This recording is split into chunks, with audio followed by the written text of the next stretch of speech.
야곱은 이집트에 곡식이 있다는 말을 듣고 자기 아들들에게 말하였다. 어째서 너희는 서로 쳐다만 보고 있느냐? 이집트에는 곡식이 있다는 말을 들었다. 굶어 죽지 않으려면 그리로 가서 곡식을 사오너라. 그래서 요셉의 10형제들은 곡식을 사려고 이집트로 떠났다. 그러나 야곱은 요셉의 동생 베냐민을 그들과 함께 보내지 않았다. 이것은 베냐민에게 어떤 일이 일어날지도 모른다는 두려움 때문이었다. 가나안 땅에도 기근이 밀어닥쳤으므로 야곱의 아들들은 곡식을 사러 가는 다른 사람들 틈에 끼어 이집트에 도착하였다. 이때 요셉은 나라의 총리가 되어 모든 백성에게 곡식을 팔고 있었다. 그의 형들이 그 앞에 와서 땅에 엎드려 절하자 요셉은 그들을 보는 순간 자기 형들인 것을 알았으나 모르는 척하고 큰 소리로 너희는 어디서 왔느냐 하고 물었다. 이때 그들은 곡식을 사려고 가나안 땅에서 왔습니다 하고 대답하였다.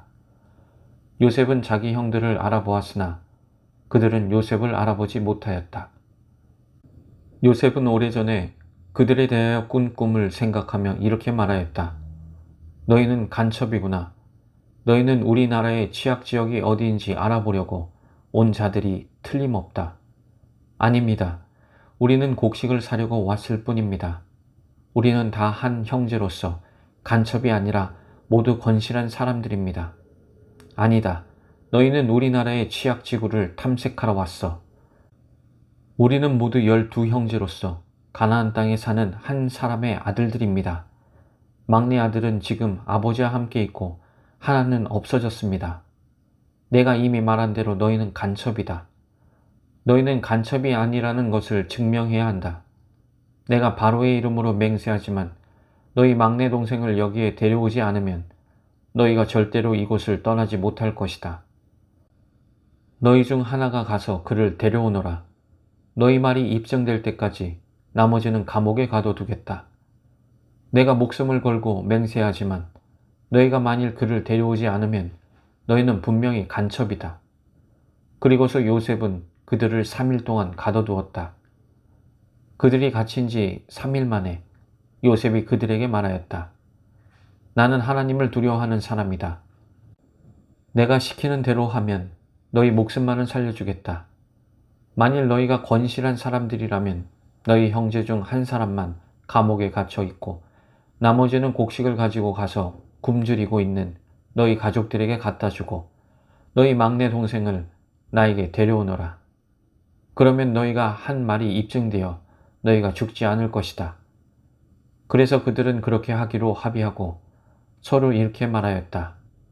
우리가 동생에게 한 일로 지금 벌을 받고 있다. 그가 살려달라고 애걸할 때 우리가 그의 괴로움을 보고도 듣지 않았으니 우리가 이런 괴로움을 당하게 되었다. 그때 르우벤이 그들에게 대답하였다. 내가 그 아이를 해하지 말라고 하지 않았느냐. 그러나 너희는 내 말을 듣지 않았다. 그러므로 우리가 지금 그 대가를 치르고 있는 것이다. 요셉이 통역관을 통해 말했으므로 그들은 요셉이 자기들의 말을 알아듣는 줄을 몰랐다. 요셉은 잠시 그들을 떠났다가 울고서 다시 돌아와 그들과 말하는 중에 시몬을 끌어내어 그들 앞에서 묶었다. 그리고서 요셉은 명령을 내려 그들의 자루에 곡식을 채우게 하고 각 사람의 돈은 그 자루에 도로 넣게 하였으며 길을 가는 도중에 먹을 음식도 그들에게 주도록 하였다. 그들은 곡식을 나귀에 싣고 떠났는데 하룻밤 쉬어가려고 머문 곳에서 한 사람이 나귀에게 먹이를 주려고 자루를 풀어보니 자루 아구에 자기 돈이 들어있었다. 그가 형제들에게 내 돈을 도로 돌려주었다.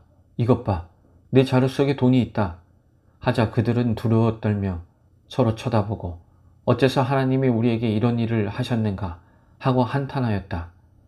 그들은 가나안 땅에 돌아와 자기들의 아버지 야곱에게 그동안에 있었던 모든 일을 보고하며 이렇게 말하였다. 그 나라를 다스리는 사람이 우리에게 엄하게 말하며 우리를 간첩으로 취급하였습니다. 그래서 우리는 간첩이 아니라 건실한 사람들이며 모두 12형제로서 한 아버지의 아들들인데 하나는 없어지고 막내는 아버지와 함께 가나안 땅에 있다고 말해 주었습니다. 그랬더니 그 사람은 우리가 건실한 사람임을 입증하기 위해서라도 우리 가운데 한 사람이 그와 함께 그곳에 남아있고 나머지는 곡식을 가지고 가서 굶주리는 가족들에게 갖다 주고 막내 동생을 데려오라고 하였습니다. 그렇게만 하면 우리가 간첩이 아니라 건실한 사람이라는 것을 알고 우리 동생을 돌려보낸다고 했으며 또 우리는 그 땅에서 무역도 할 수 있다고 했습니다. 그리고서 그들이 각자 자루를 쏟아보니 그 자루 속에 자기들의 돈주머니가 들어있었다. 그들과 그들의 아버지는 그 돈주머니를 보고 두려워하지 않을 수 없었다. 이때 야곱이 그들에게 말하였다. 너희가 내 자식들을 잃게 하는구나. 요셉도 없어지고 시므온도 없어졌는데 너희가 이제 베냐민마저 빼앗아 가려고 하니 모든 일이 다 나를 괴롭게만 하는구나. 그러자 르우벤이 아버지에게 내가 만일 베냐민을 아버지에게 데려오지 않으면 나의 두 아들을 죽여도 좋습니다. 그를 나에게 맡기십시오. 내가 책임지고 데리고 돌아오겠습니다. 하였다. 그러나 야곱이 내 아들은 너희와 함께 내려가지 못한다. 그의 형은 죽었고 그만 남았는데 만일 너희가 그를 데리고 가는 도중에 그에게 무슨 일이라도 일어난다면 너희는 백발이 된 나를 슬픔 가운데서 무덤으로 내려보내는 자들이 될 것이다. 하였다.